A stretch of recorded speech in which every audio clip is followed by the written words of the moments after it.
In the gaslit halls of the Salpêtrière Hospital in 1887 Paris, Dr. Henri Beaumont stared at the medical records that defied every principle of human physiology he had studied. The boy sitting before him, thin as a reed despite consuming impossible quantities of food, had just devoured 3 pounds of raw meat in less than 10 minutes. His name was Pierre Moreau, 14 years old, and he had been brought to the hospital after neighbors reported disturbing incidents involving missing pets and grave disturbances. What terrified the medical staff wasn't just the boy's ravenous appetite or the whispered rumors about his nocturnal activities, it was the inhuman strength he displayed. Bending iron bars, lifting grown men with one hand, moving with predatory grace that seemed to mock the laws of nature itself. The physicians documented everything, but their clinical notes read more like horror stories than medical observations. But what dark secret was driving this boy's transformation from human to something else entirely? Before we jump back in, tell us where you're tuning in from. And if this story touches you, make sure you're subscribed, because tomorrow I've saved something extra special for you. The horse-drawn police wagon had arrived at the Salpêtrière Hospital just after midnight on November. Inspector Jules Moreau, no relation to the boy despite sharing the surname, climbed down from his seat with the weary expression of a man who had seen too much darkness in one evening. Behind him, 2 constables struggled to maintain their grip on the chains that bound a figure so small he appeared to be nothing more than a child. Henri Beaumont had been roused from his chambers by the urgent knocking of Nurse Catherine Dubois, a woman whose 20 years of service at the hospital had accustomed her medical emergencies, but not to the terror that now whitened her face. "Doctor, you must come immediately," she whispered, her voice trembling. "They've brought us something that defies explanation." The police report from the Montmartre district painted a picture that challenged rational thought. Over the past 3 weeks, 17 cats had vanished from the narrow streets surrounding Rue des Martyrs. The disappearances might have been attributed to natural predators or cruel humans, but the discovered remains told a different story. What little was found had been torn apart with such violence that even the most experienced constables had been sick at the sight. More disturbing were the reports from the Père Lachaise cemetery. Night watchmen spoke of a figure moving among the graves, small and quick, leaving behind evidence of disturbance that suggested an attempt to reach the recently buried. The groundskeeper, a man named François Leblanc, who had tended the cemetery for 30 years, claimed to have witnessed the intruder attempting to claw through fresh earth with his bare hands. The boy was found 3 streets from the cemetery, Inspector Moreau explained to Dr. Beaumont. As they walked through the hospital's dimly lit corridors, covered in dirt and blood that wasn't his own. When we attempted to apprehend him, he threw Constable Rousseau against a wall with such force that the man's ribs were cracked. Dr. Beaumont examined the chains that bound the small figure. They were not the standard restraints used for disturbed individuals, but heavy iron manacles designed for the most dangerous criminals. Even so, several links showed signs of stress that suggested the boy had been testing their strength. Pierre Moreau sat in the examination room with the stillness of a predator, conserving energy.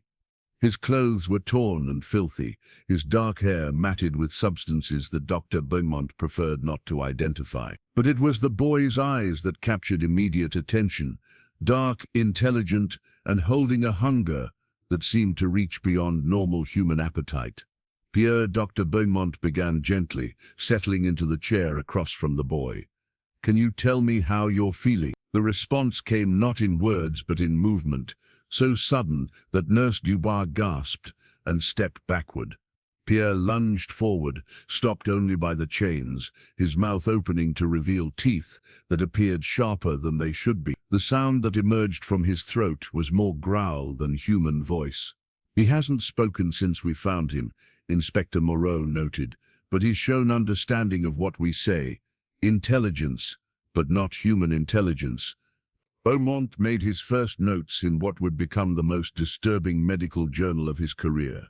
The boy's pulse was remarkably slow, barely 40 beats per minute, yet his eyes tracked movement with predatory focus. His skin felt unusually cold to the touch, and there was an odor about him that reminded the doctor unpleasantly of the morgue. "We'll need to conduct a thorough examination," Dr. Beaumont told Nurse Dubois. "Prepare the nurse examination room and have the kitchen send up 3 pounds of fresh meat. If the reports are accurate about his appetite, we need to understand the extent of his consumption." As if responding to the mention of food, Pierre's head snapped up, his nostrils flaring. For a moment his entire body tensed, like a spring ready to release, and Dr. Beaumont had the distinct impression that the boy was calculating distances, measuring the strength of his bonds, preparing for an opportunity that might present itself. Inspector Moreau prepared to leave, but paused at the door. "Doctor, I've been a policeman for 23 years. I've arrested murderers and madmen, seen things that would keep most people awake at night. But this boy..." He glanced back at Pierre, who was now staring at them with unwavering intensity. "There's something in him that isn't entirely human. Be careful." The police report would remain sealed in the hospital's archives, its details too disturbing for public consumption. But Dr. Beaumont kept his own copy, the first artifact in a collection that would document the most extraordinary medical case of the 19th century. The search for Pierre Moreau's origins began in the dusty records room of the Saint Sulpice parish, where Father Michel Dubois, cousin to Nurse Catherine, had agreed to help Dr. Beaumont trace the boy's lineage. The priest's fingers, stained with decades of ink from parish registers, moved carefully through the brittle pages of birth and death records, dating back to the previous century. "Here," Father Dubois whispered, pointing to an entry dated March 20, Auguste Moreau, born to Marguerite Moreau. "But look at this marking beside his name." Dr. Beaumont leaned closer to examine the birth certificate. Beside Pierre's name, drawn in faded red ink, was a symbol he didn't recognize, a circle containing what appeared to be interlocking crescents surrounding a central point. More disturbing was the note scrawled in the margin: "Child born under blood moon. Mother expired during delivery. Father fled immediately. Child exhibits unusual vitality. The midwife who attended the birth was my predecessor's grandmother," Father Dubois explained. "She left extensive notes about that night. According to her aunt, Marguerite Moreau was in labor for 3 days during the spring eclipse. She claimed the child emerged not crying, but growling, and that his eyes reflected light like an animal's, even in his first moments of life." The records revealed that Pierre's father, Jean-Baptiste Moreau, had disappeared from Paris the same night his son was born. No trace of him existed after that date, no death certificate, no records of travel, nothing. It was as if the man had simply vanished from existence, leaving behind only debts and whispered stories about his increasingly strange behavior in the months leading up to his son's birth. Beaumont found himself drawn deeper into a mystery that extended far beyond medical curiosity. The orphanage where Pierre had spent his early years, the Sisters of Mercy in the Marais district, maintained meticulous records that painted a disturbing picture of the boy's development. Sister Marguerite, the nun who had overseen Pierre's care from infancy to age 12, had documented incidents that she struggled to explain within the framework of Christian understanding. The boy rarely slept, her notes revealed. He would lie still with his eyes closed, but I often found him wandering the corridors at night, moving through darkness with no need for candlelight. The other children feared him, though he never directly harmed them. Animals, however, seemed to sense something predatory in his presence. Our cats would flee when he approached, and the dogs from the neighboring houses would howl whenever he came near the windows. More troubling were the feeding records. From his earliest days, Pierre had consumed quantities of food that should have made a normal child violently ill. Yet he remained thin, as if his body burned through nourishment at an impossible rate. The nuns had initially attributed this to some form of digestive disorder, but medical examinations had found no physical abnormalities. Dr. Beaumont's investigation led him to the archives of the Bibliothèque Mézerin, where genealogical records traced the Moreau name back through centuries of Parisian history. What he discovered challenged his rational understanding of heredity and human nature. The Moreau bloodline appeared in historical documents dating back to the 14th century, always in connection with unexplained deaths, mysterious disappearances, and accounts of individuals who displayed unusual physical capabilities. During the plague years of 1348, a record-keeper named Brother Antoine had documented the case of Guillaume Moreau, a man who seemed immune to the Black Death, while everyone around him perished. His account described Guillaume as possessing an appetite for flesh that exceeded Christian understanding and strength that allowed him to carry plague victims from their homes single-handedly. The record noted that Guillaume disappeared during the winter of 1349, and that several graves in the parish cemetery were found disturbed shortly after his departure.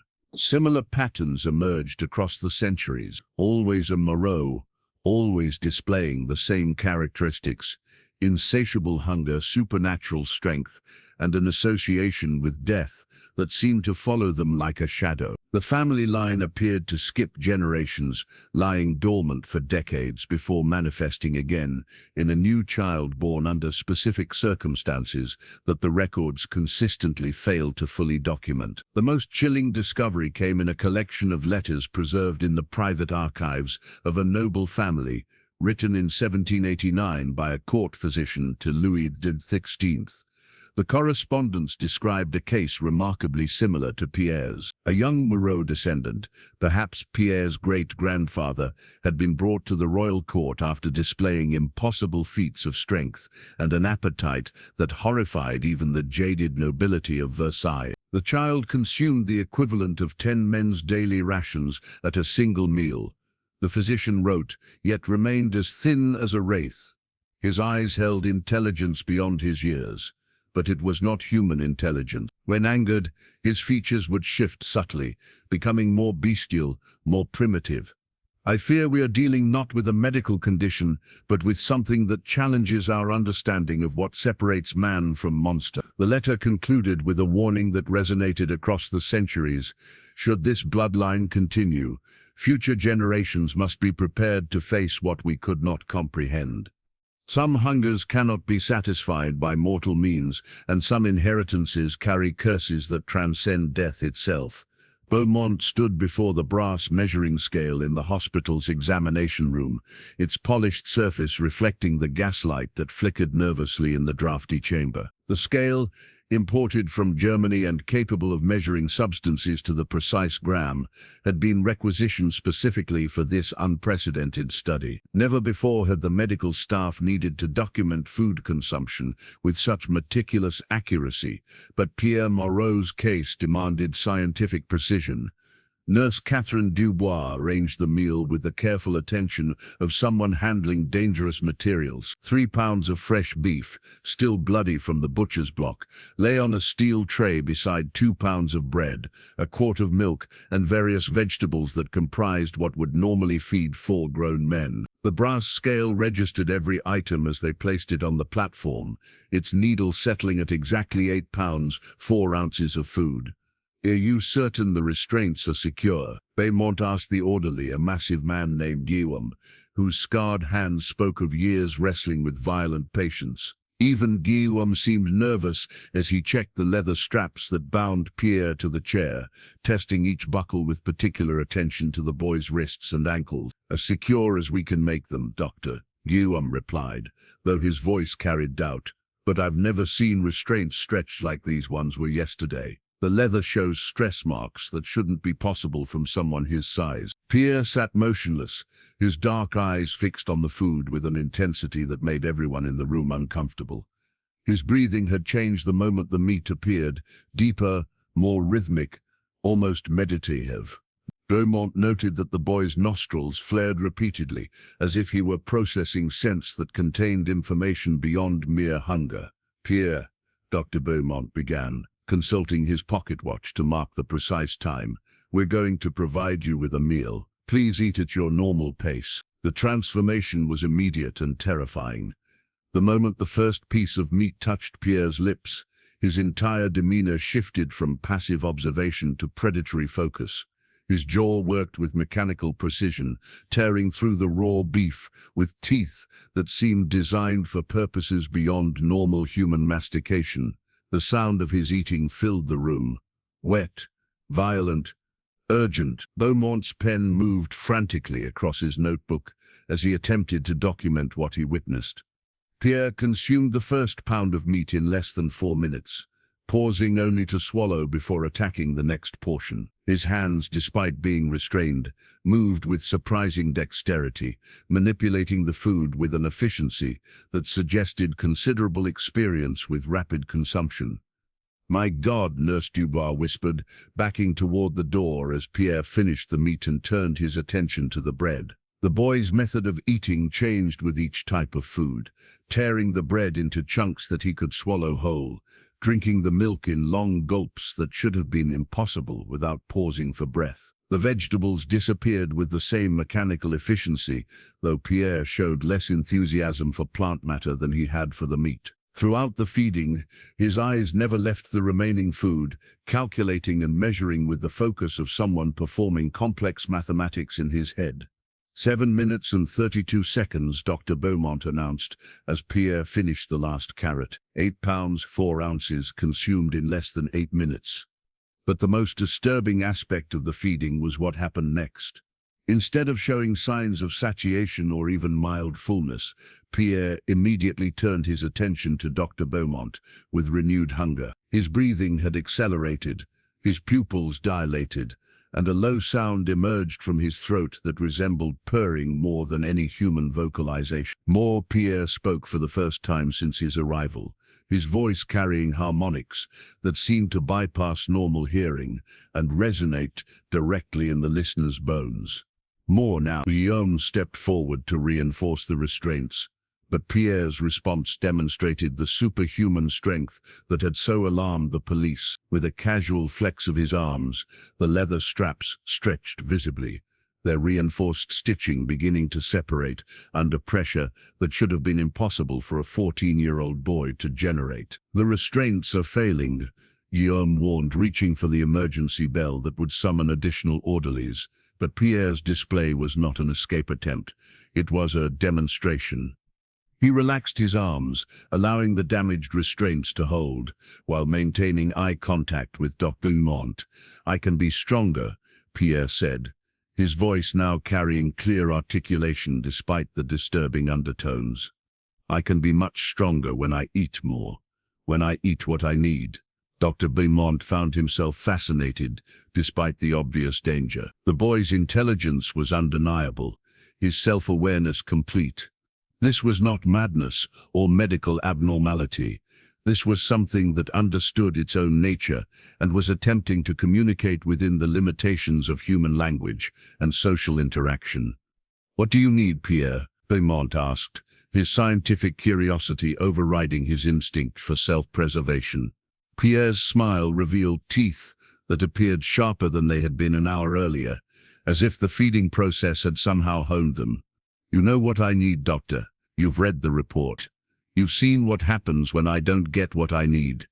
The brass scale, its purpose fulfilled for this initial test, would become the first in a series of instruments used to document Pierre's impossible consumption patterns. But more than measuring food, it had measured something else.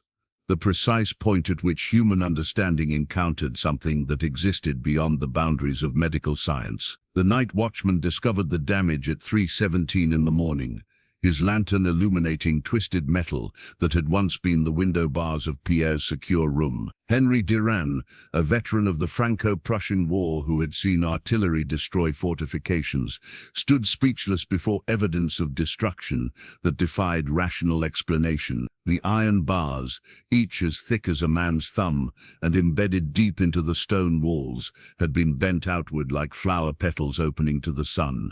"Fetch Beaumont immediately." Durand ordered the night nurse, though his voice carried the tremor of someone who had encountered something beyond his experience.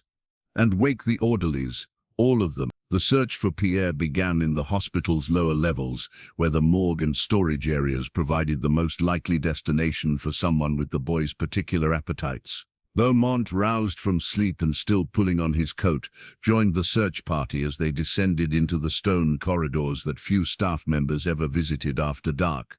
The basement of the Salpêtrière held secrets that predated its current medical function. Built upon the foundations of a medieval monastery, the lower levels contained chambers that had served various purposes over the centuries: wine cellars, storage rooms, and in darker times, places where those who challenged authority simply disappeared. The stone walls seemed to absorb sound, creating an atmosphere where whispers carried further than shouts and shadows moved independent of their sources.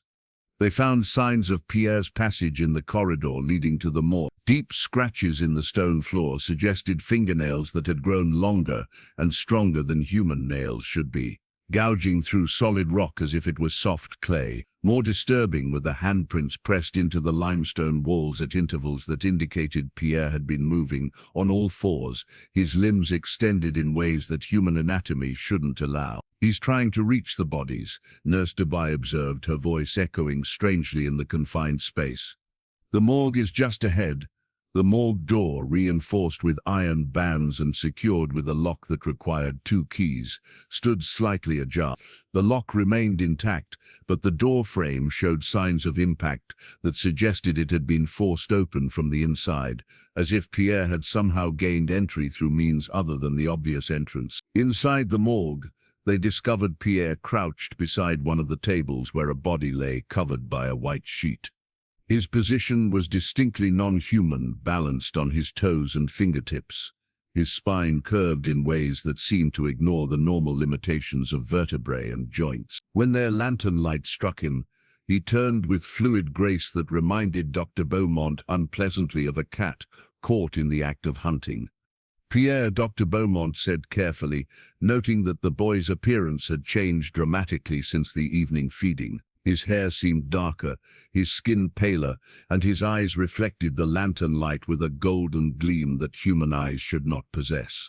"We need you to come back to your room now." Pierre's response was to smile, revealing teeth that had definitely grown sharper and longer since his examination earlier that day. "I was hungry, doctor. The food you gave me was not enough. It's never enough." The sheet covering the body had been pulled back, exposing the corpse of an elderly man who had died earlier that day from pneumonia. Dr. Beaumont felt his stomach lurch as he noticed bite marks on the corpse's arm, clean puncture wounds that matched the pattern of Pierre's transformed teeth. "Did you Dr. Beaumont began, unable to complete the question that would confirm his worst fears about the boy's condition. "Only a taste," Pierre replied with casual honesty that made the admission more horrifying than any attempt at deception would have been. "I needed to know if it would help. If it would make the hunger stop for even a little while." Durand stepped forward with his military bearing, though his hand trembled slightly as he reached for the restraints they had brought. "Boy, you need to come with us now. No more game." Pierre's laugh echoed strangely in the stone chamber, harmonizing with itself in ways that suggested his vocal cords had also undergone changes. "Games? You think this is a game? I haven't slept in 4 days because the hunger makes sleep impossible. I haven't had a moment of peace since I was old enough to understand what I am. This is not a game, old soldier. This is survival." The confrontation might have escalated, but Pierre chose that moment to demonstrate the full extent of his transformed capabilities. With a movement too fast for human eyes to track, he leaped from his crouched position to the ceiling, his fingernails finding purchase in the stone as if it were soft wood. For a moment he hung suspended above them, defying gravity with the casual ease of someone who had discovered that physical laws applied differently to his transformed body. "I could have escaped whenever I chose," Pierre said from his impossible position above them. "I stayed because I wanted to understand what's happening to me. But your tests and your measurements won't help me, doctor. You're trying to cure something that isn't a disease." He dropped back to the floor with predatory grace, landing silently despite the height of his fall. "I'll return to my room now, but not because your restraints can hold me, because I choose to stay until I decide what to do with what I'm becoming." The broken window bars would be preserved in the hospital's archives, not as evidence of structural failure, but as proof that Pierre Moreau possessed capabilities that challenged every assumption about human limitations. But more than physical evidence, they represented the moment when Dr. Beaumont realized he was dealing not with a patient who needed treatment, but with something that was evolving beyond the boundaries of human existence. The University of Paris library held secrets that most scholars never encountered. Books bound in leather, so old it cracked at the touch, and written in languages that predated modern French by centuries. Dr. Beaumont found himself in the company of Dr. Emil Richter, a German physician whose reputation for studying unusual medical cases had brought him to Paris specifically to examine Pierre's condition. Dr. Richter was a tall, gaunt man whose pale eyes seemed to catalogue and categorize everything they observed. His approach to medicine combined rigorous scientific method with an unsettling willingness to consider possibilities that more conventional physicians dismissed as superstition. When he spoke, his accented French carried the authority of someone who had witnessed phenomena that challenged academic understanding. "I have seen 3 cases similar to this boy's condition," Richter explained as they searched through ancient medical texts in the library's restricted section.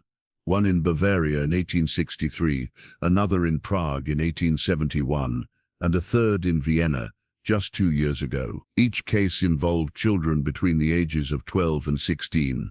Each displayed impossible physical capabilities, and each ended in ways that official records chose not to document. The texts they examined painted a disturbing pattern across European history. References to individuals with insatiable appetites and supernatural strength appeared in medical writings dating back to the Roman Empire, though the language used to describe them varied significantly across cultures and centuries. Medieval physicians wrote of those cursed with eternal hunger, while Renaissance scholars documented cases of individuals whose vital humors operated according to unknown principles. Professor Marcel Legrand joined their research on the 3rd day, his expertise in historical occultism providing context that purely medical approaches had missed. Legrand was a small, nervous man whose extensive knowledge of European folklore came from decades of studying beliefs that mainstream academia preferred to ignore. "The pattern you're observing has a name in older traditions," Professor Legrand explained, opening a manuscript written in medieval Latin. They were called fames aeterna, the eternally hungry.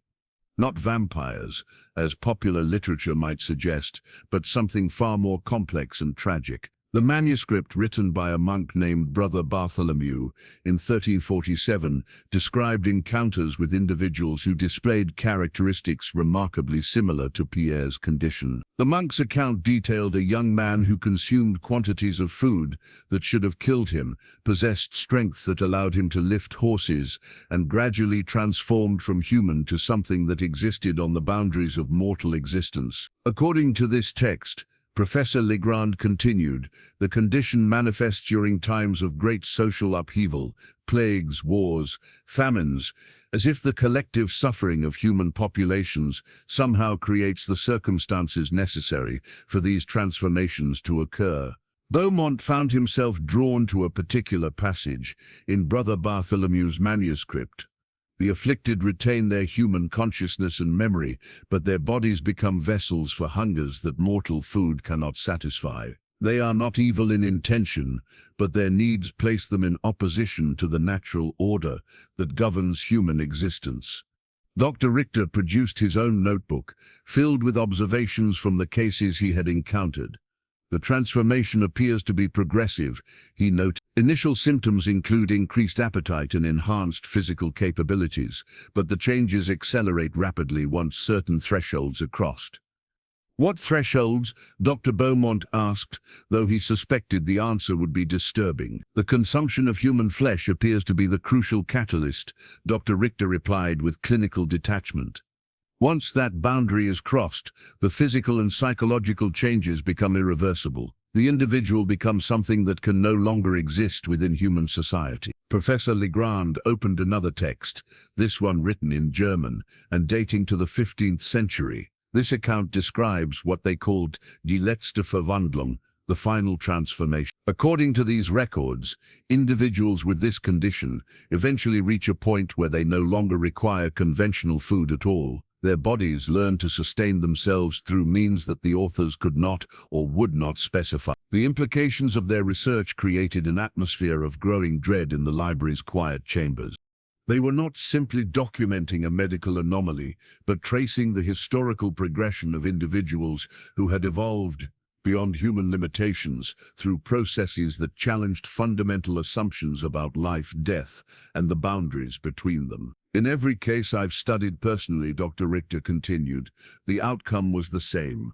The individual eventually disappeared, leaving behind only stories that local populations preferred to forget.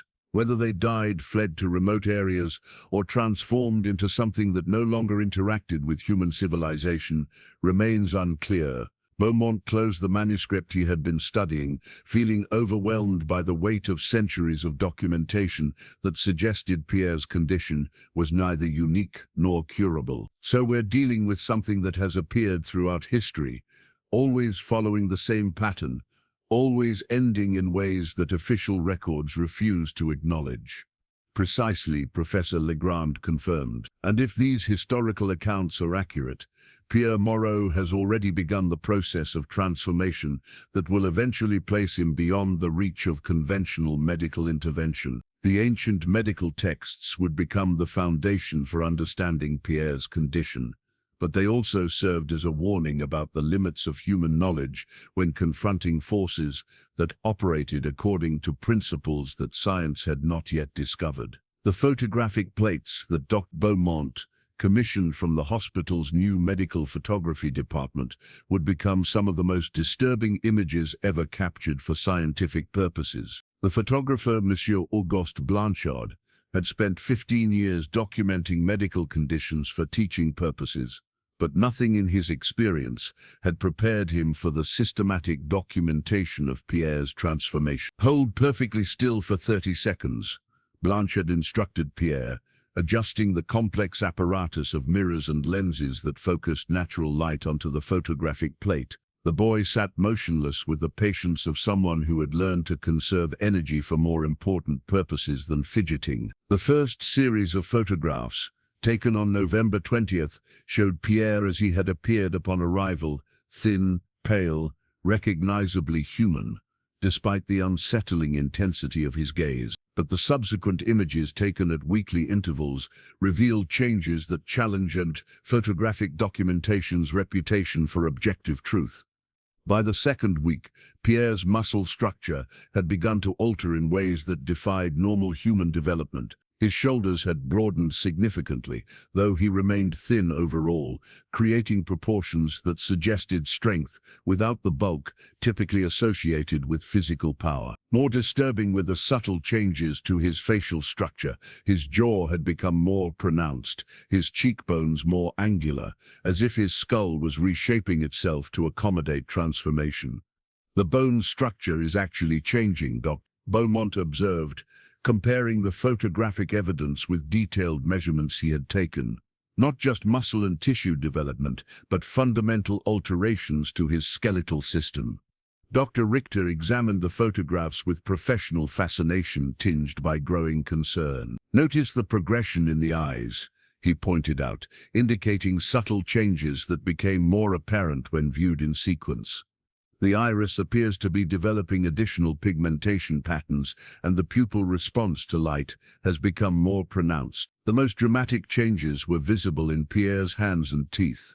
His fingernails had grown longer and thicker, developing a curved shape that resembled claws more than normal human nails. When he opened his mouth for dental examination, his teeth showed signs of sharpening that could not be attributed to normal wear patterns.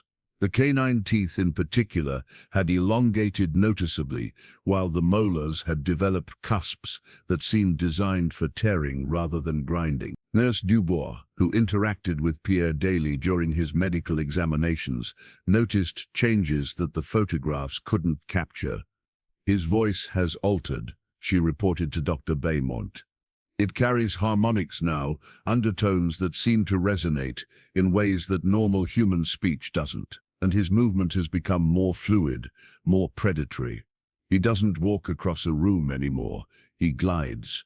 Perhaps most unsettling was Pierre's growing ability to see in darkness that should have been impenetrable to human vision. During one evening examination, the gas lighting failed unexpectedly, plunging the room into complete blackness. While the medical staff fumbled for candles and matches, Pierre continued moving around the room with perfect confidence, navigating obstacles and furniture as if the darkness posed no impediment whatever. "I can see you perfectly," Pierre told them during that incident, his voice carrying amusement at their helplessness. "The darkness isn't empty, it's full of information, scents, sounds, heat patterns. You rely too heavily on light." The photographic documentation revealed other changes that were subtle but significant. Pierre's skin had developed a pale luminescence that became apparent only in the latest images, a ghostly radiance that suggested his body was generating light through unknown biological processes. His hair had darkened from brown to black, developing a texture that reflected light differently than normal human hair.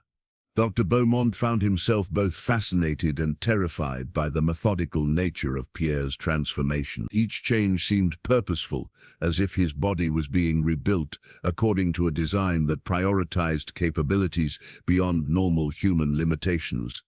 The boy was becoming something optimized for survival in conditions that would destroy ordinary people. "The transformation appears to be accelerating," Dr. Richter noted, comparing the most recent photographs with earlier images. "The changes that took weeks to become apparent are now occurring in days." Pierre himself seemed aware of every alteration to his body, describing sensations that had no parallel in normal human experience. "My bones feel different inside," he explained during one examination. "Hollow, like bird bones but stronger. My muscles don't get tired the way they used to. And the hunger," he paused, searching for words to describe something beyond normal appetite. "The hunger is becoming something else, something that wants more than food." The photographic plates would become crucial evidence in understanding the progression of Pierre's condition, but they also served as a warning about the speed at which human nature could be transformed into something entirely different. Each image documented another step away from humanity and towards something that existed according to principles that medical science was only beginning to comprehend. Monsieur Blanchard, despite his professional experience with disturbing subjects, found himself reluctant to continue the photographic documentation. "Doctor," he confided to Dr. Beaumont, "I've photographed diseased organs, surgical procedures and corpses in various states of decay, but looking at this boy through my lens feels like documenting the birth of something that shouldn't exist." The torn fabric fluttered in the morning breeze like a battle flag marking the site of some terrible conflict. Beaumont knelt beside the remnants of what had once been Pierre's hospital gown, now shredded and scattered across the garden behind the Salpêtrière. The material wasn't simply torn, it had been destroyed with systematic violence that suggested claws rather than human hands had been responsible for its condition. Henri Beaumont, the night watchman, stood nearby with the expression of a man who had witnessed something that challenged his understanding of the natural world. His military bearing remained intact, but his hands trembled slightly as he pointed toward the tree line that bordered the hospital ground. "I followed the trail as far as I dared," Durand reported, his voice carrying the careful control of someone forcing himself to remain professional despite overwhelming circumstances. "The tracks lead into the Jardin des Plantes, but they're not human footprint. They're deeper, with claw marks, and spaced too far apart for normal walking." Dr. Beaumont examined the evidence with growing dread. The hospital gown had been Pierre's restraint as much as his clothing, designed specifically to prevent him from removing it without assistance. The fact that he had destroyed it so thoroughly suggested his transformation had progressed beyond their most pessimistic projections. "When did you first notice he was missing?" Beaumont asked, though he suspected the timeline would reveal their security measures had been completely inadequate. "The replacement bars on his window were intact," Durand explained, gesturing toward the building. "No signs of damage to the door or lock. It's as if he simply passed through solid barriers without disturbing them." The search for Pierre began at dawn, with hospital staff spreading through the surrounding neighborhood to look for signs of his passage. What they discovered painted a picture of nocturnal activities that horrified even those who thought they had become accustomed to the boy's unusual behavior. In the Jardin des Plantes, the zoo's nightkeeper reported that several animals had been found dead in their enclosures, not killed for food, but apparently drained of blood through precise wounds that suggested feeding methods no human predator would employ. The bodies showed signs of having been approached by something the animals trusted initially. There were no signs of struggle or panic, only the peaceful death of creatures that had been mesmerized before being consumed. More disturbing were the reports from the 5th arrondissement, where residents described glimpses of a figure moving through the narrow streets with impossible speed and agility. Madame Rousseau, an elderly woman whose insomnia made her a reliable witness to nocturnal activities, claimed to have seen a pale form scaling the wall of her apartment building with the ease of someone climbing a ladder. It moved like smoke, she told the constables who interviewed her. One moment it was at street level, the next it was 3 stories up, moving along the roofline as if it were solid ground. When it looked down at me, its eyes caught the moonlight like mirrors. The trail of evidence led through increasingly poor districts of Paris, where residents were accustomed to strange occurrences and less likely to report unusual sightings to authorities. But even in neighborhoods where violence and strangeness were commonplace, Pierre's nocturnal hunt had left impressions that disturbed, hardened survivors of urban poverty. A prostitute named Marie, who worked the streets near the Seine, described an encounter that left her shaken despite years of dangerous clients. He approached like any customer, but when he spoke, his voice seemed to come from somewhere else. He asked if I was afraid of death, not in a threatening way, but like he was genuinely curious about human fears.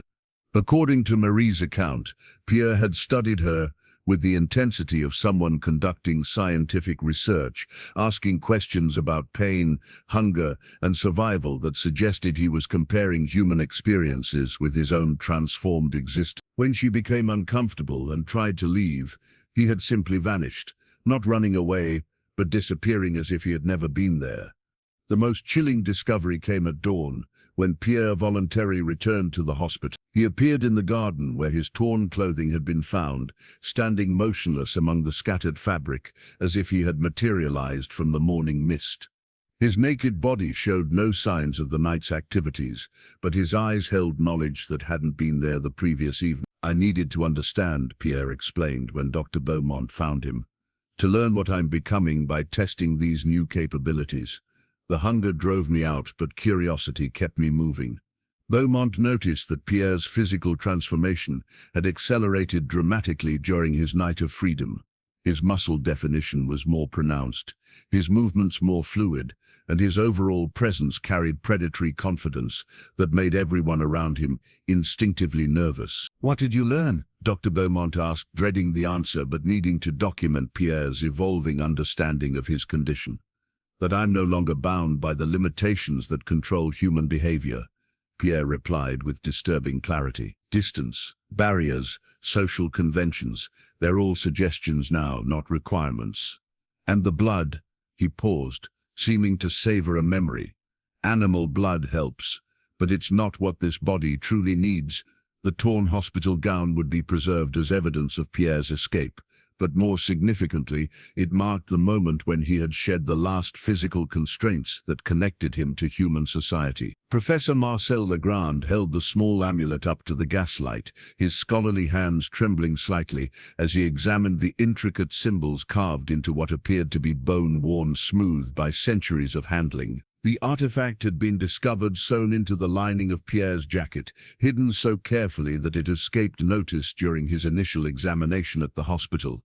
"This is far older than I initially suspected," Professor Legrand announced to the assembled group in Dr. Beaumont's office. "The carving technique and symbolic language suggest origins that predate medieval Christianity, possibly reaching back to pre-Roman Celtic traditions."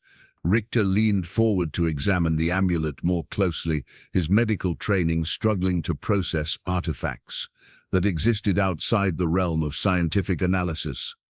"You believe this object is connected to the boy's condition?" "Not connected, integral," Professor Legrand corrected, settling into the chair with the careful movements of someone whose academic research had led him into territory that challenged his rational worldview. This is what scholars of the occult call a blood anchor, an object that maintains spiritual connections across generations. The amulet itself was approximately 2 inches in length, carved from what Professor Legrand identified as human bone, though he declined to speculate about its specific origins. The symbols etched into its surface formed patterns that seemed to shift subtly in different lighting, creating optical illusions that made extended observation uncomfortable. According to texts I've studied, Professor Legrand continued, objects like this were created by individuals who sought to preserve certain bloodline characteristics beyond the normal constraints of heredity.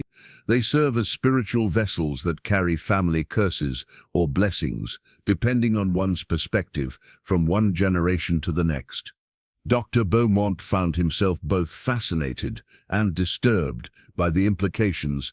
Are you suggesting that Pierre's condition is supernatural rather than medical? I'm suggesting that the distinction between supernatural and medical may be artificial, Professor Legrand replied carefully. What we call supernatural may simply be natural processes that operate according to principles we haven't yet discovered. The examination of Pierre's other personal effects had revealed additional artifacts that supported Professor Legrand's theories. Hidden in the boy's shoes were iron filings arranged in specific patterns, while his belt contained threads that had been woven with symbols matching those on the amulet. Each item suggested careful preparation by someone who understood occult practices far better than a 14-year-old orphan should. Someone prepared him for this transformation, Dr. Richter observed, studying the collection of artifacts spread across Dr. Beaumont's desk. These aren't random superstitions, they're part of a systematic approach to managing supernatural forces. Professor Legrand opened one of his reference texts, a manuscript he had acquired from a private collector whose grandfather had served as librarian to a German noble family with interests in the occult. This passage describes protective rituals performed on children born into cursed bloodlines. The amulet, the iron filings, the symbolic threads, they're all components of what the text calls containment magic.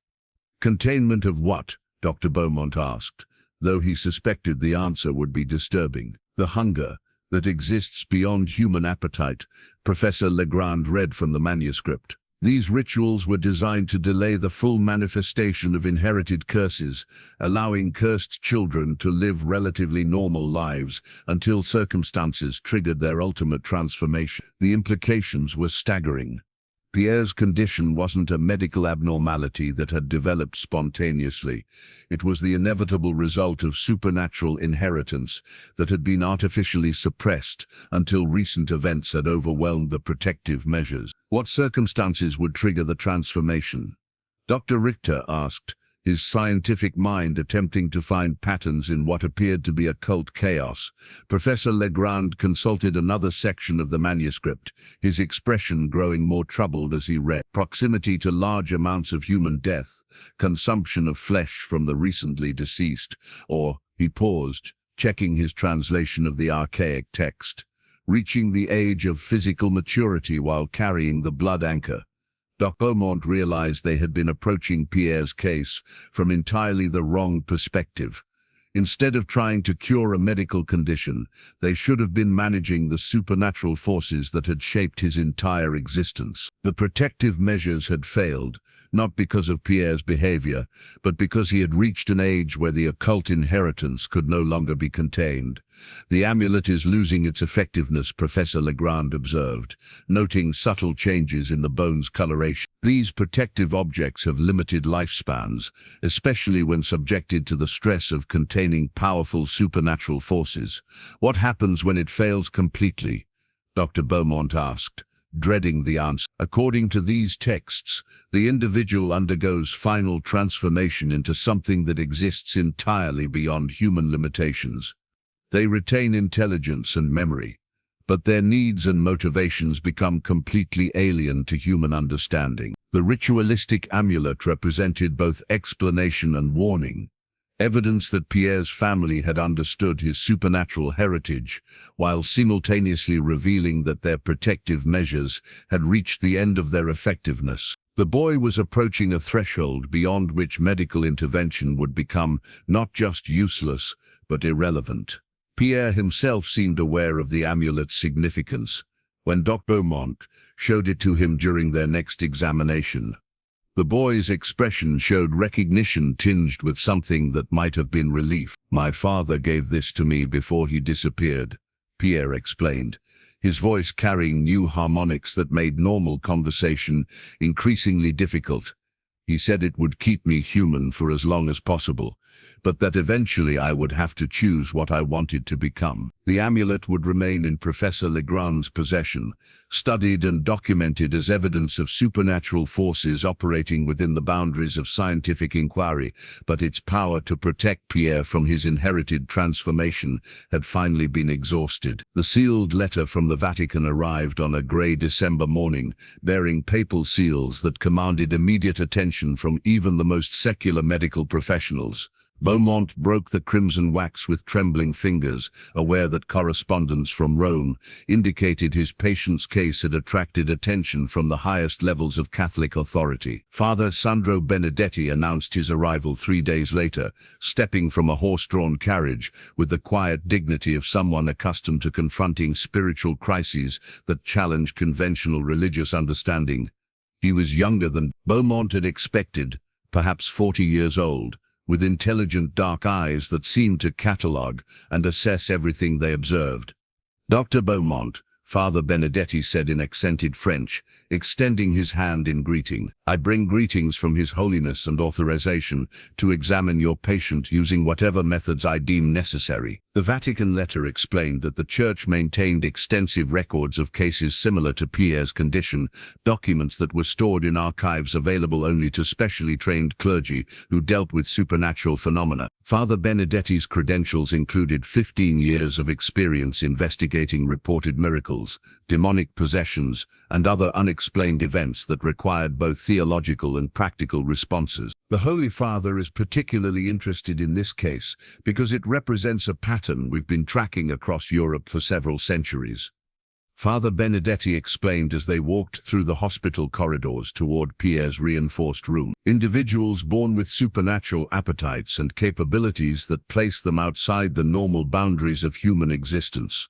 Dr. Beaumont found himself curious about the Church's approach to phenomena that medical science struggled to understand. How does Catholic theology interpret conditions like Pierre's? "We recognize that creation contains mysteries beyond human comprehension," Father Benedetti replied carefully. "Some individuals are born bearing spiritual burdens that connect them to forces older than recorded history. Our role is to determine whether such individuals represent divine trials or manifestations of darker influences." The priest's examination of Pierre was unlike anything Dr. Beaumont had witnessed. Instead of focusing on physical symptoms or behavioral patterns, Father Benedetti seemed to be assessing spiritual emanations that were invisible to medical observation. He spoke to Pierre in Latin, eliciting responses in the same language, despite the boy's limited formal education. "Interessanti," Father Benedetti murmured after several minutes of conversation. The boy's knowledge of ecclesiastical Latin is perfect, though he claims never to have studied it formally. This suggests access to information through supernatural rather than educational means. Pierre's behavior during the examination was notably different from his interactions with medical staff.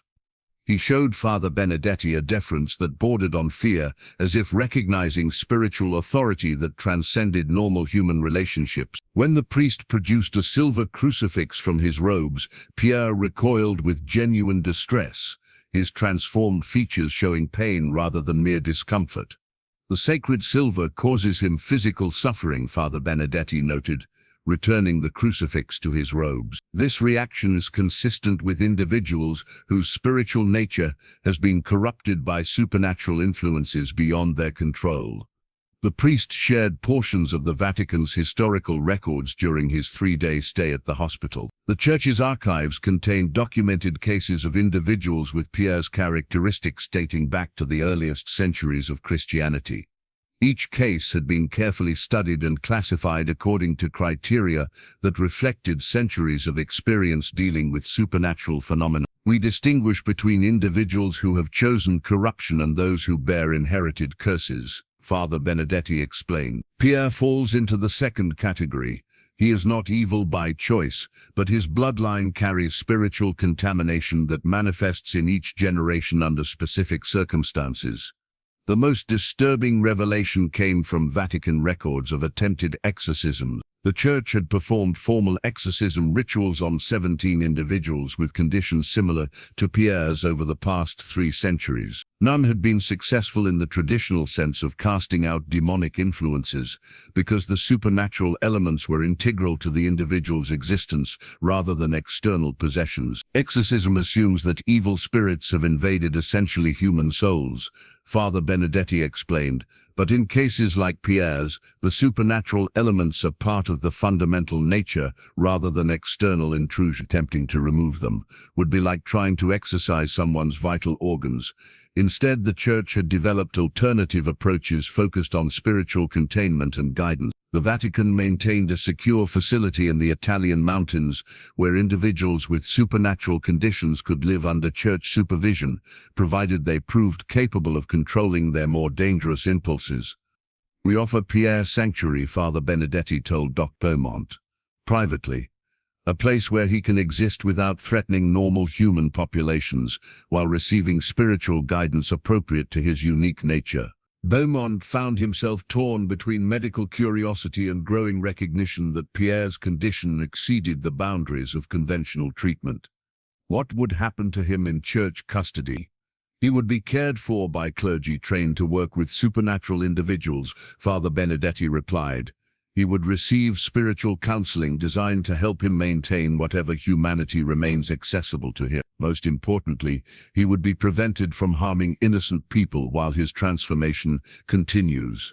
The offer represented both salvation and imprisonment, a chance for Pierre to exist safely while acknowledging that his condition placed him permanently outside normal human society. The sealed Vatican letter would remain in the hospital's archives as evidence that Pierre's case had attracted attention from the highest levels of religious authority, but more significantly, it documented the Church's recognition that some spiritual conditions could be managed but never truly cured. The reinforced restraint chair that had been specially constructed for Pierre's containment lay in pieces across the examination room floor.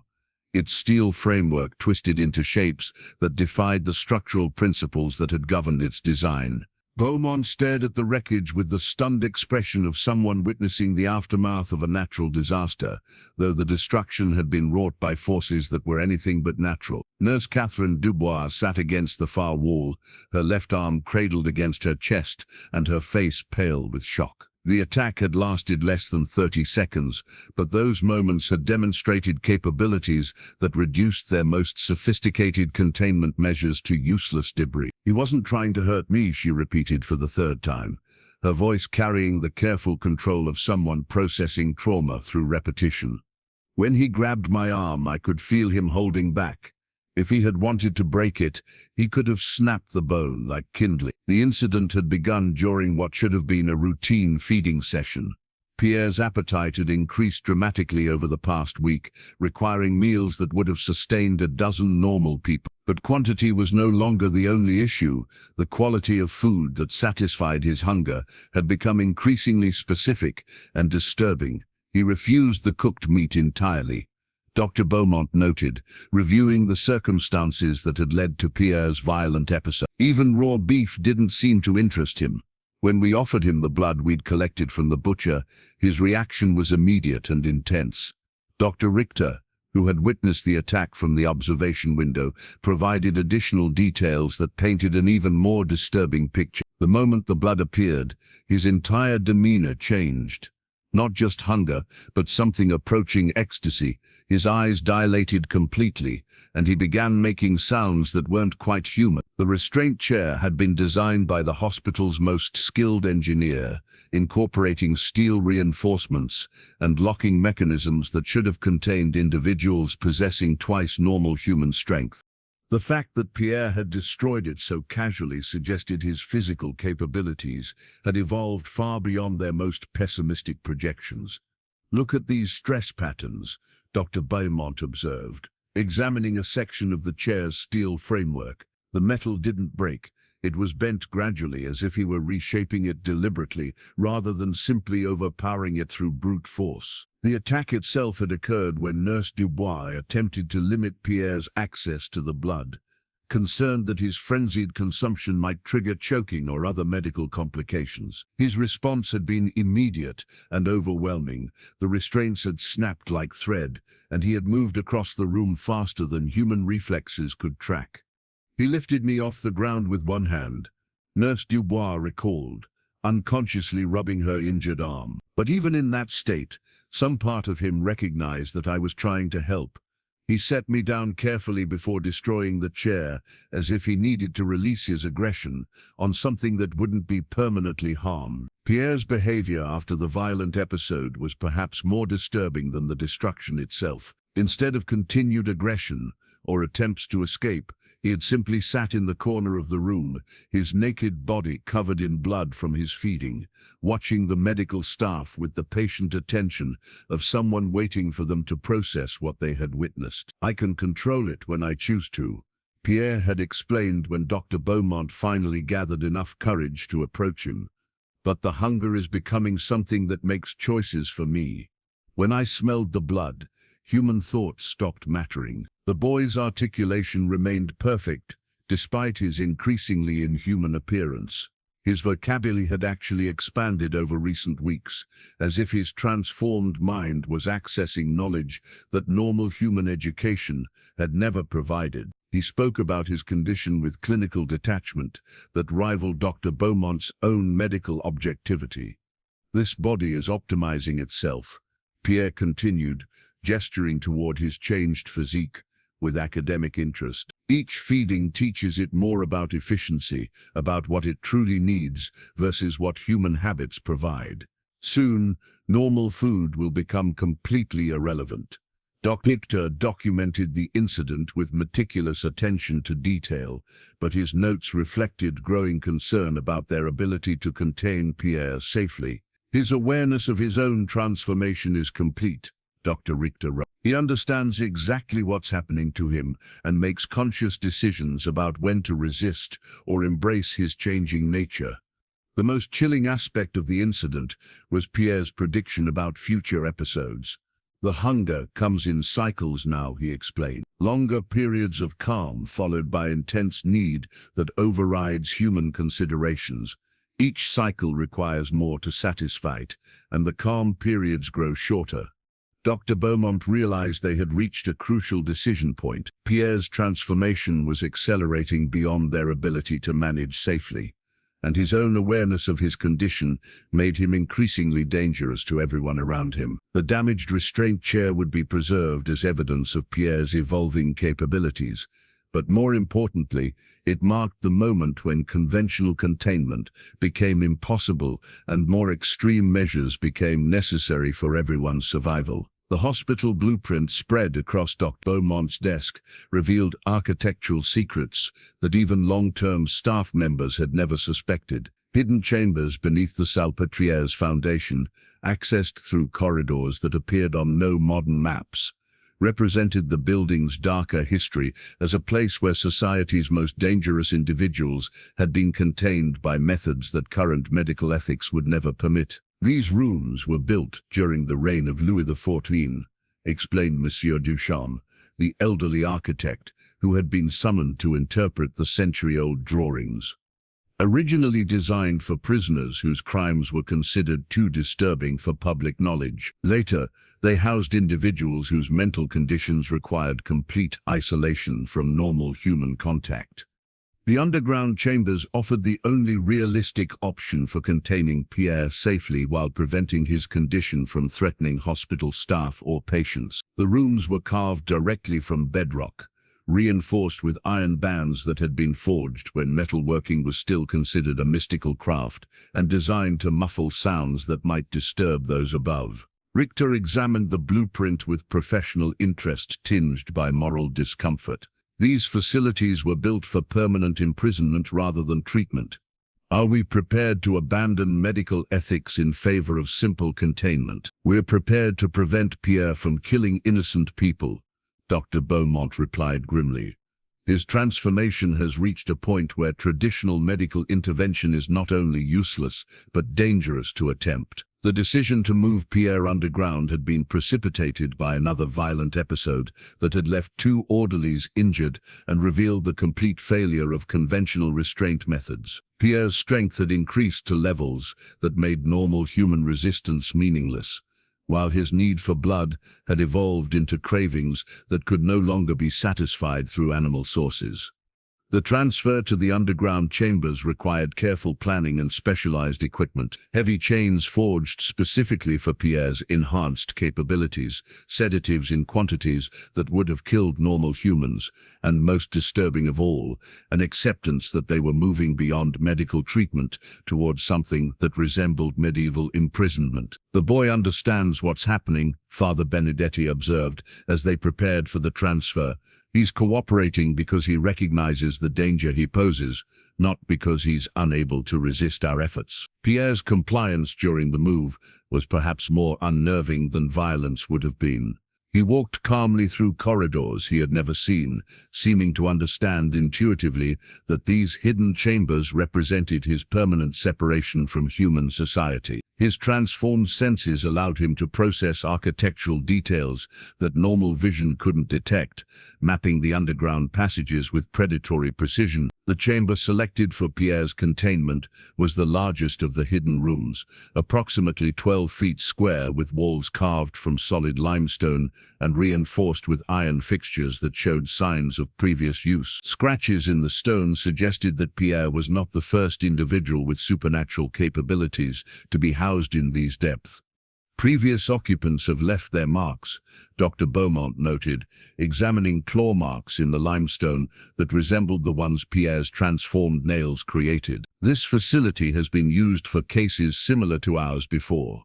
The specialized feeding protocols developed for Pierre's underground containment reflected the complete abandonment of normal medical standards. Fresh blood obtained from the city's slaughterhouses, delivered in quantities that would have horrified anyone unfamiliar with his condition, became the primary component of his diet. The feeding schedule was designed around Pierre's cycle of hunger and satiation, which had evolved into patterns that bore no resemblance to normal human appetite.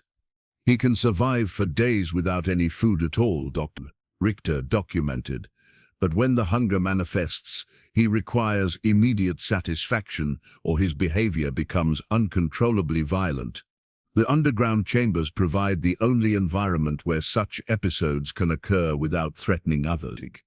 Pierre's adaptation to underground existence demonstrated capabilities that challenged fundamental assumptions about human environmental requirements. The complete absence of natural light didn't seem to affect him at all, while the constant temperature and humidity that would have driven normal people to despair appeared to provide him with a stable environment that supported his continued transformation. "He's becoming something designed for existence in conditions that would kill ordinary humans," Dr. Beaumont observed during one of his underground visits. "Darkness, isolation, limited food sources. These aren't hardships for him anymore. They're optimal living conditions." The most disturbing aspect of Pierre's underground confinement was his apparent contentment with the arrangement. Rather than showing signs of distress or claustrophobia, he seemed to find the hidden chambers more comfortable than the hospital rooms above. The underground environment allowed him to embrace aspects of his transformation that social considerations had forced him to suppress. "I can hear everything that happens in the building above," Pierre explained during one examination. "Heartbeats, conversations, the movement of people through corridors. Down here I can process all that information without the distractions of trying to appear human." The hospital blueprint would remain a closely guarded document, its revelation of hidden chambers raising questions about the institution's history that administrators preferred not to address. But for Pierre's case, it provided both practical solutions and historical context that suggested his condition was neither unique nor unprecedented in the annals of human experience. The journal pages, yellowed with age and written in a handwriting that trembled with fear, lay spread across Professor Legrand's desk like pieces of a puzzle that revealed truths more disturbing than any of them had imagined. Jean-Baptiste Moreau's hidden journal, discovered sewn into the lining of an old coat found in Pierre's former orphanage, contained revelations that transformed their understanding of the boy's condition from medical mystery to hereditary nightmare. The code was simpler than I expected, Professor Legrand explained, his scholarly excitement tempered by horror at what the decoded text revealed. Jean-Baptiste used a substitution cipher based on medieval Latin, probably learned during his time as a seminary student before. He gestured toward the journal pages. Before he encountered whatever led to Pierre's conception, Dr. Beaumont leaned forward to examine the decoded text, his medical training struggling to process information that challenged fundamental assumptions about human reproduction and heredity. The journal entries began 3 years before Pierre's birth, documenting Jean-Baptiste's transformation from devout Catholic to something that existed on the boundaries of human and supernatural existence. October 15, 1870, Dr. Beaumont read aloud from the first relevant entry. The hunger began today, not physical appetite, but something deeper, something that demands satisfaction beyond mortal food. I fear I am becoming what my father warned me about, what his father's journal described as the family curse that skips generations but never truly disappears. The journal revealed that the Moreau bloodline carried supernatural inheritance that manifested under specific circumstances, times of social upheaval, proximity to mass death, or exposure to artifacts that had been contaminated by forces beyond normal understanding. Jean-Baptiste had encountered such an artifact during his service as a medical orderly during the Franco-Prussian War. November 3, 1870, the journal continued, found the amulet among the belongings of a German officer whose body had been mutilated beyond recognition. Should have left it buried with him, but something compelled me to take it. Since then, my dreams are filled with visions of ancient hungers and the sound of voices speaking languages that predate human civilization.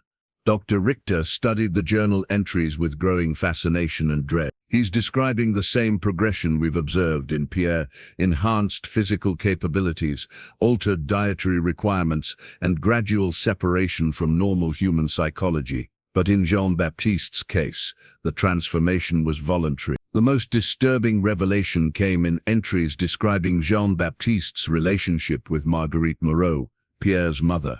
Their courtship had been brief and intense, driven by supernatural compulsions that neither of them fully understood. Marguerite had been drawn to Jean-Baptiste, despite obvious signs that he was no longer entirely human, while he had pursued her with the focused determination of someone fulfilling a biological imperative rather than emotional attraction. March 1, 1872, the journal entry read, "Marguerite is with child. The pregnancy progresses according to patterns described in my grandfather's hidden writings. The child will be born carrying the full weight of our bloodline's supernatural inheritance. But unlike previous generations, this child will manifest the transformation from birth rather than requiring triggering events." Jean-Baptiste had understood exactly what he was creating when he fathered Pierre. The child was not an accident or the victim of unfortunate circumstances, but the deliberate product of supernatural breeding designed to produce an individual who would embody the family's cursed inheritance without the limitations that had constrained previous generations. The ancient compact requires renewal, Professor Legrand read from a later entry. My bloodline serves forces that existed before human civilization, providing vessels for hungers that transcend mortal understanding. Pierre will be the first to manifest the full potential of our supernatural heritage, unrestrained by human moral consideration. The journal explained the protective amulet that had delayed Pierre's transformation, the rituals performed during his infancy to slow his development, and Jean-Baptiste's ultimate disappearance. Pierre's father had not fled from responsibility, he had completed his purpose, and removed himself before his own continued transformation could interfere with his son's development. April 10, 1873. The final entry revealed. Pierre shows signs of supernatural awareness even as an infant. His eyes track movement in complete darkness. His grip has already broken 3 wooden rattles, and he feeds with intensity that disturbs even the most experienced wet nurses. The transformation I began will be completed in him. Beaumont found himself confronting the reality that Pierre's condition was neither accident nor tragedy, but the fulfillment of supernatural purposes that stretched back through centuries of careful breeding and magical manipulation. The boy was not a victim of cursed inheritance, but the intended culmination of generations of supernatural evolution. "This changes everything," Dr. Richter observed grimly. "We've been treating Pierre as if he were human with supernatural complications, but according to this journal, he was designed from conception to be something that transcends human limitations entirely." The decoded journal would become the key to understanding Pierre's true nature, but it also revealed that any attempt to restore his humanity was doomed to failure. He was not transforming from human to monster. He was finally becoming what he had always been intended to be. The ceremonial dagger lay wrapped in black silk on Father Benedetti's makeshift altar, its blade reflecting candlelight with the subtle luminescence of silver that had been blessed according to rituals dating back to the earliest days of Christian mysticism. The weapon was ancient, acquired from Vatican archives that housed artifacts too dangerous for public knowledge and represented the Church's most extreme response to supernatural threats that defied conventional intervention. The blade was forged in Jerusalem during the Crusades, Father Benedetti explained to the assembled group in the hospital's abandoned chapel. Consecrated with the blood of martyrs and inscribed with prayers in Aramaic, the language Christ himself spoke. If anything possessed by mortal hands can affect Pierre's condition, this dagger represents our best hope. Dr. Beaumont studied the weapon with the mixed fascination and revulsion of someone witnessing preparations for procedures that existed outside medical ethics. The dagger's handle was wrapped in leather that had darkened with age, while the blade bore inscriptions so small they required magnification to read clearly. Professor Legrand had spent 3 days researching the specific ritual requirements outlined in the texts they had discovered, consulting sources that existed in only a handful of European libraries. His normally scholarly demeanor had been replaced by nervous energy that reflected the gravity of what they were attempting. The ritual must be performed at the moment of greatest spiritual vulnerability, Professor Legrand explained, consulting notes written in multiple languages as he attempted to synthesize information from various occult traditions. According to these sources, individuals with Pierre's condition experience brief periods when their supernatural protection is weakened by the conflict between their human consciousness and transformed nature. Richter had assumed responsibility for the medical aspects of their plan, though his preparations bore little resemblance to conventional surgery. Restraints forged from consecrated silver, sedatives blessed by Father Benedetti, according to Vatican protocols, and monitoring equipment that would document processes no medical textbook had ever described. We must be prepared for the possibility that the ritual will trigger violent responses from forces that have invested considerable effort in Pierre's transformation, Father Benedetti warned. The supernatural entities that shaped his bloodline will not surrender their investment without resistance.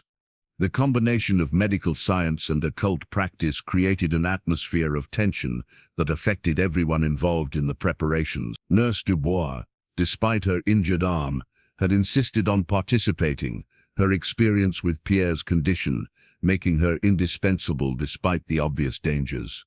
"He's been different since we moved him underground," she reported during one planning session, "more aware of what we're discussing, as if his enhanced senses allow him to monitor our conversations, even from the hidden chambers.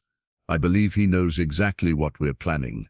The ritual preparations required materials that challenged both procurement and ethical considerations. Holy water blessed by the Pope himself, salt from the Dead Sea, and most disturbing of all, blood freely given by individuals who had been baptized in the Jordan River. Each component represented centuries of religious tradition, focused on combating supernatural forces. The texts specify that all participants must be spiritually prepared through fasting and prayer, Father Benedetti instructed. We are not simply performing medical procedures, but engaging in spiritual warfare that requires divine protection for our own survival. Beaumont found himself questioning fundamental assumptions about the relationship between science and religion as they prepared for procedures that combined both approaches. Are we attempting to cure Pierre's condition, or are we performing an execution disguised as medical intervention? That distinction may be meaningless in this context, Professor Legrand replied grimly. According to these sources, Pierre's human consciousness is already being overwhelmed by supernatural influences. The ritual may be our only opportunity to preserve whatever remains of his original personality before the transformation becomes irreversible. The most challenging aspect of their preparations was Pierre's own awareness of the planned intervention. His supernatural senses allowed him to monitor their activities with precision that made secrecy impossible, while his intelligence enabled him to understand exactly what they hoped to accomplish. "I can hear you planning," Pierre had told Dr. Beaumont during their most recent underground visit. "I understand what you're trying to do and why you believe it's necessary, but you're operating under assumptions that may not be accurate." "What assumptions?" Dr. Beaumont had asked, dreading the answer. "That I want to be saved from what I'm becoming," Pierre had replied with disturbing clarity. "You're preparing to rescue someone who may not consider himself in need of rescue." The ceremonial dagger would serve as the focal point for their desperate attempt to intervene in Pierre's transformation, but it also represented the moment when they would discover whether human determination could overcome supernatural forces that had been centuries in the making. The blade's consecrated silver offered hope that divine power might prove stronger than the ancient compact that had shaped Pierre's existence. But success would require them to risk everything on methods that existed outside both medical and religious orthodoxy. The mirror fragments scattered across the ritual chamber floor reflected dozens of fractured images. Candlelight splintered into golden shards, faces distorted into unrecognizable shapes, and most disturbing of all, glimpses of Pierre's transformation that seemed to show different stages of his evolution simultaneously. The large mirror, mounted on the chamber wall, had exploded without warning at the moment. Father Benedetti began the exorcism ritual, as if the reflected images had become too violent for the glass to contain. "In nomine Patris, et Filii et Spiritus Sancti," Father Benedetti chanted, his voice echoing strangely in the underground chamber as he raised the consecrated dagger toward Pierre's restrained form. The boy sat motionless in the silver-reinforced chair they had constructed specifically for this confrontation, but his stillness carried the tension of a predator calculating distances and opportunity. Beaumont monitored Pierre's vital signs through instruments that registered readings unlike anything in medical literature. His pulse remained impossibly slow, barely 30 beats per minute, while his blood pressure showed patterns that suggested his cardiovascular system had been fundamentally restructured. Most disturbing was his brain activity, which displayed electrical patterns that resembled no known human neurological function. "The restraints are holding," Dr. Richter reported, though his voice carried doubt about their continued effectiveness. The silver-reinforced bindings showed stress marks that indicated Pierre was testing their strength with careful, measured pressure, exploring their limitations without yet choosing to overcome them. Pierre's transformation had accelerated dramatically during the weeks of ritual preparation, as if the anticipation of intervention had triggered defensive responses from whatever forces had shaped his development. His appearance now bore only superficial resemblance to human anatomy. His limbs had elongated beyond normal proportions, his skin had acquired a translucent quality that revealed the altered structure of muscles and organs beneath, and his eyes had developed reflective properties that made direct gaze almost impossible to maintain. "You're wasting your time," Pierre said, his voice carrying harmonics that seemed to originate from multiple sources within his transformed vocal apparatus. "The forces you're attempting to combat invested centuries in creating what I've become. Your ritual may inconvenience them, but it cannot undo work that predates your religious traditions." Father Benedetti continued the exorcism, despite Pierre's calm commentary, his Latin prayers growing more intense as he invoked spiritual authorities that represented the Church's most powerful weapons against supernatural corruption. "Exorcizo ter omnis spiritus immunda, in nomite Dei Patris omnipotentes. The response was immediate and terrifying. Pierre's body convulsed against the restraints with violence that should have broken bones, while sounds emerged from his throat that suggested multiple entities speaking through his vocal cords simultaneously. The chamber filled with whispers in languages that predated recorded human speech, voices that seemed to mock Father Benedetti's attempts at spiritual authority. "He's not possessed in the traditional sense," Professor Legrand observed, consulting texts that had become increasingly relevant as the confrontation intensified. "The supernatural elements are integral to his nature rather than external intrusions. The exorcism is causing conflict between different aspects of his transformed identity." Dr. Beaumont watched in fascination and horror as Pierre's struggle against the spiritual assault became visible in ways that defied medical explanation. His skin showed patterns that resembled writhing beneath the surface, while his features shifted between human and something that existed beyond normal biological categories. Most disturbing was the evidence that multiple personalities or entities seemed to be competing for control of his transformed body. "I can see them," Nurse Dubois whispered, pointing toward Pierre with trembling hands. "The things that are inside him, they're not hiding anymore." The ritual chamber had been chosen specifically for its spiritual properties, carved from bedrock that had never been exposed to sunlight, consecrated according to Vatican protocols, and protected by symbols that represented centuries of accumulated religious authority. But the confrontation was revealing that Pierre's condition exceeded the Church's experience with supernatural phenomena. Father Benedetti raised the ceremonial dagger, its consecrated silver blade reflecting light that seemed to originate from sources beyond the chamber's candles. "By the power invested in me by Holy Church, I command the forces of darkness to release this child and return to the depths from which they came." Pierre's laughter filled the chamber with sound that harmonized with itself in impossible ways, creating auditory patterns that bypassed normal hearing and resonated directly in the listener's bones. "Father, you misunderstand what you're confronting. I am not a child being held against his will by dark forces. I am the willing heir to a supernatural legacy that your church helped create through centuries of persecution and denial."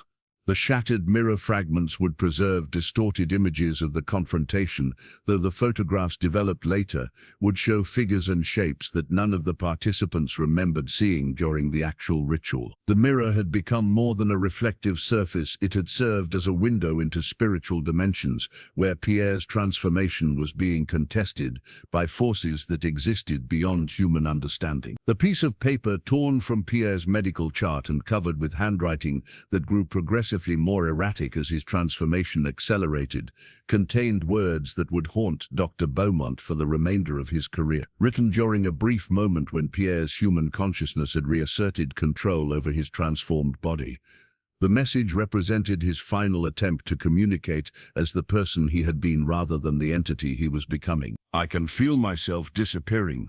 The note began in handwriting that was recognizably Pierre's, despite the tremor that suggested his motor control was being affected by supernatural forces. "Not dying, but being replaced by something that shares my memories but not my humanity. The hunger is no longer mine. It belongs to whatever is using my body as a vessel." Dr. Beaumont read the note aloud to the exhausted team gathered in the ritual chamber, their failed exorcism having left everyone physically and emotionally drained. Father Benedetti sat slumped against the wall, his clerical robes stained with perspiration and his hands trembling from the spiritual combat that had proved ineffective against Pierre's condition. "There are moments when I remember being 14 years old," Pierre's note continued, "when I remember caring about things that seem meaningless now. The taste of bread, the warmth of sunlight, the simple pleasure of sleeping without dreams, filled with ancient hunger. Those memories are fading, being replaced by knowledge I never learned and desires that no human should possess." The ritual had accomplished something unexpected, though not what they had intended. Instead of exorcising supernatural forces from Pierre's body, Father Benedetti's intervention had created a temporary separation between Pierre's original consciousness and the entities that had been shaping his transformation. For perhaps the last time, the boy who had been brought to the hospital was able to speak independently of the supernatural influences that controlled him. "I understand now what my father's journal meant about choices," the note revealed. "This transformation was always meant to happen, but at some point I have to decide whether to fight it or embrace it completely. Fighting means preserving whatever remains of my human consciousness while watching it slowly disappear. Embracing it means becoming something that can exist without the suffering, but also without the connections that make existence meaningful."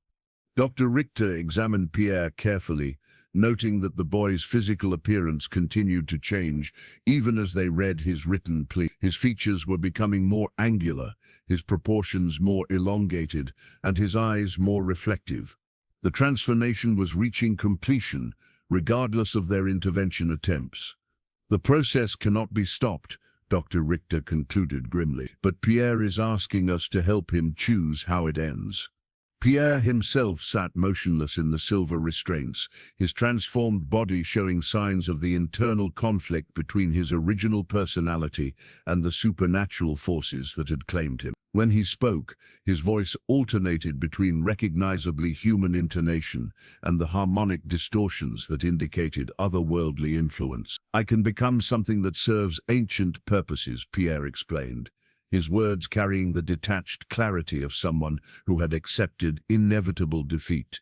"Or I can choose to end this existence before the transformation is complete, preserving whatever remains of the person I used to be." The moral complexity of Pierre's request challenged everyone present. He was asking them to help him die while he was still partially human, rather than allowing the transformation to continue until nothing of his original consciousness remained. "The Church teaches that suicide is a mortal sin," Father Benedetti said warily, though his voice suggested personal struggle with doctrinal certainties that seemed inadequate to address Pierre's unique circumstances.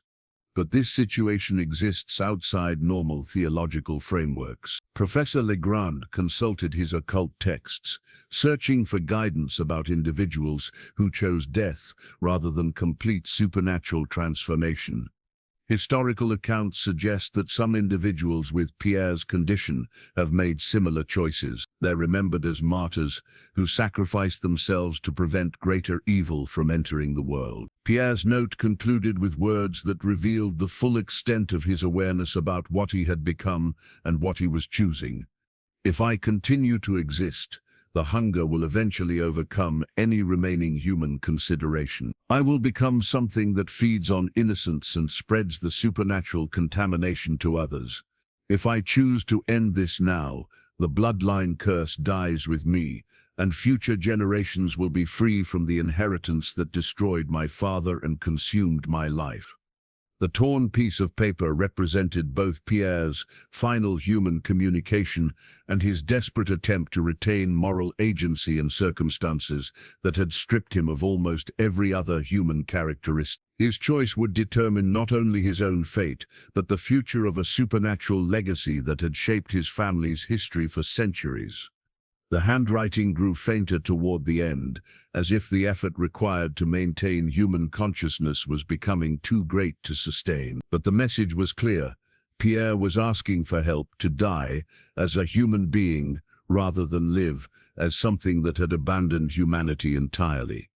The official death certificate bore the forged signature of Dr. Beaumont and listed the cause of Pierre Moreau's death as acute respiratory failure, secondary to congenital metabolic disorder.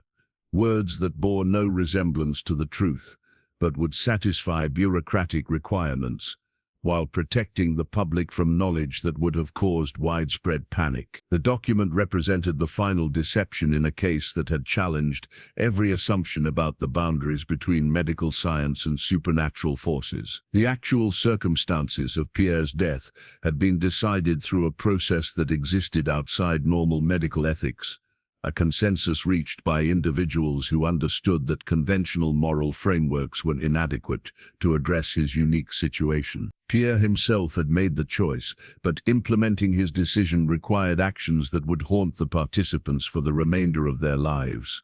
He was lucid until the end, Dr. Beaumont recorded in his private notes. documents that would never become part of the official medical record. The sedatives we administered were blessed according to Vatican protocols and intended to ease the transition, but Pierre remained conscious throughout the process, speaking in languages that none of us recognized. Father Benedetti had performed last rites according to rituals designed for individuals whose souls existed in contested spiritual territory. The ceremony combined traditional Catholic prayers with elements drawn from much older religious traditions, acknowledging that Pierre's condition required spiritual intervention that transcended denominational boundaries. His final words were in French. Father Benedetti reported to his Vatican superiors in correspondence that would be sealed in church archives. He thanked us for helping him preserve whatever remained of his humanity and expressed hope that his choice would prevent others from suffering the same supernatural inheritance. The method of Pierre's death had been carefully selected to ensure that his transformed body could not be resurrected or reanimated by the supernatural forces that had shaped his development. The ceremonial dagger, blessed with holy water and inscribed with protective symbols, had been used to pierce his heart while Father Benedetti recited prayers in Aramaic, the language that predated the supernatural contamination of his bloodline. The body showed immediate signs of dissolution. Dr. Richter documented in notes that he would later destroy to prevent their discovery by future researchers. The supernatural elements that had sustained his transformation appeared to withdraw rapidly once his consciousness departed, leaving behind remains that bore little resemblance to the entity he had become. The disposal of Pierre's body required procedures that violated every principle of medical and religious practice, but which were necessary to prevent the spread of supernatural contamination. The remains were cremated at temperatures that exceeded normal requirements, with the ashes scattered according to Vatican protocols designed to prevent spiritual corruption from affecting consecrated ground. Professor Legrand supervised the destruction of most evidence related to Pierre's case, preserving only materials that might be necessary for future researchers who encountered similar situations. "We've learned that some knowledge is too dangerous for general circulation," he explained to the remaining team members. "The specifics of Pierre's transformation must not become available to individuals who might attempt to replicate the processes we observe." Nurse Dubois, despite her injuries and psychological trauma, insisted on participating in the final procedures. Her close observation of Pierre's transformation had given her insights that would prove valuable for detecting similar cases should they arise in the future. "I'll know the signs if I encounter them again," she said with quiet determination, "and I'll know what needs to be done before the situation becomes unmanageable." The cover-up extended beyond the medical records to include testimony given to local authorities about Pierre's disappearance from the hospital. Official reports described a disturbed patient who had escaped during the night and whose body was subsequently discovered in the scene, too decomposed for detailed examination, but identified through personal effects. The truth would have served no constructive purpose, Dr. Beaumont justified in his private correspondence. Pierre's case revealed forces that operate beyond human understanding, and public knowledge of such phenomena would have created panic without providing any practical benefit for future protection. The destruction of evidence was systematic and thorough, but not complete. Dr. Beaumont, Professor Legrand, and Father Benedetti agreed that some documentation should be preserved for future researchers who might encounter individuals with similar conditions. The materials they chose to save were sealed in containers marked with warnings about their dangerous contents and deposited in archives that would ensure limited access. The official death certificate would satisfy legal requirements and provide closure for administrative purposes, but the document also represented a collective decision by the participants to prioritize public safety over historical accuracy. Pierre Moreau's true story would remain hidden, known only to a small group of individuals who had witnessed the collision between medical science and supernatural forces that existed beyond conventional understanding. The construction workers discovered the sealed archive during renovations of the Salpêtrière Hospital's basement in 2019, their jackhammers breaking through a wall that building plans from 1950 insisted should not exist. Behind the false barrier, preserved in humidity-controlled containers that had maintained their contents for over a century, lay the complete documentation of Pierre Moreau's case: photographs, medical notes, journal entries, and artifacts that challenged every assumption about the boundaries between scientific inquiry and supernatural investigation. Dr. Sarah Mitchell, the lead researcher assigned to catalogue the discovery, found herself confronting evidence that university training had never prepared her to evaluate. The photographic plates alone defied rational explanation, showing a progression of human transformation that violated fundamental principles of biology and anatomy. These images would be dismissed as elaborate hoaxes if we didn't have corroborating documentation from multiple independent sources, Dr. Mitchell noted in her preliminary report to the hospital administration. But the medical notes, witness testimonies, and physical artifacts create a coherent narrative that spans 14 months and involves participants whose historical existence can be verified through public records. The archive revealed that Pierre's case had been far more extraordinary than even the most sensational historical accounts suggested. Beaumont's private journal contained observations that had been too disturbing for inclusion in official medical records, while Father Benedetti's correspondence with Vatican authorities documented church involvement in events that challenged both scientific and religious orthodoxy. Most unsettling was the discovery that similar cases had continued to appear sporadically throughout the 20th century. Brief references in medical literature from Germany, reports of unusual patients in Soviet psychiatric facilities, and carefully sanitized case studies from American hospitals suggested that Pierre's condition was neither unique nor extinct. The pattern appears every 20 to 30 years, Dr. Mitchell observed, consulting documents that traced supernatural inheritance through multiple generations and geographic locations. Always involving young people between 12 and 16, always displaying the same progression of enhanced physical capabilities and altered dietary requirements. The archive's contents had been preserved with meticulous attention to detail, suggesting that the original researchers understood they were documenting phenomena that future generations would need to understand. Beaumont's final notes contain specific warnings about recognizing early symptoms and protocols for managing individuals who displayed similar conditions, should such cases arise again. Beaumont had written in his concluding summary, "Medical professionals must understand that conventional treatment approaches will prove not only ineffective, but dangerous. The supernatural elements involved in these transformations operate according to principles that transcend normal biological processes." The most chilling discovery was evidence that Pierre's bloodline had not ended with his death. Hidden genealogical charts traced the Moreau family connections through collateral branches that had survived into the modern era, carrying genetic inheritance that might manifest under appropriate circumstances. Mitchell's investigation revealed 3 contemporary individuals whose ancestry could be traced directly to Pierre's extended family. 2 lived in rural areas where their unusual characteristics might escape notice, while the third had been adopted as an infant and remained unaware of his supernatural heritage.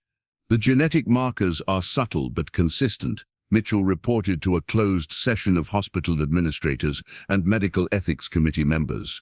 Enhanced metabolic rates, unusual bone density, and neurological patterns that suggest capabilities beyond normal human ranges. None of the individuals we've identified have manifested the full transformation we observed in Pierre's case, but the potential appears to exist. The discovery raised immediate questions about responsibility and intervention. Did medical professionals have an obligation to monitor individuals who carried supernatural inheritance? Should families with documented connections to transformative bloodlines be notified about potential risks? How could such knowledge be managed without creating panic or persecution? The archive contains specific protocols developed by the original research team, Dr. Mitchell noted, consulting documents that outline procedures for early intervention and containment. But implementing such measures would require acknowledgement of phenomena that mainstream medicine refuses to recognize. The hospital administration's response was immediate and decisive. The archive was resealed. Access was restricted to a small group of authorized researchers, and all personnel involved in its discovery were required to sign confidentiality agreements that prohibited discussion of its contents. Some knowledge carries responsibilities that exceed our institutional capabilities, the hospital director explained in classified memoranda. The public disclosure of these materials would serve no constructive purpose while potentially endangering individuals whose only crime was being born into circumstances beyond their control. The hidden archive in the Salpêtrière's basement would remain a closely guarded secret, known only to researchers who understood that some aspects of human experience existed beyond the boundaries of conventional scientific inquiry. But its discovery served as a warning that the forces which had shaped Pierre Moreau's transformation remained active in the world, waiting for circumstances that would allow them to manifest once again in unsuspecting individuals whose supernatural inheritance had been dormant but never truly eliminated. The legacy of Pierre's case was not the tragedy of one boy's transformation, but the ongoing recognition that some hungers could never be permanently satisfied, only temporarily contained by those brave enough to confront mysteries that challenged the very foundations of human understanding.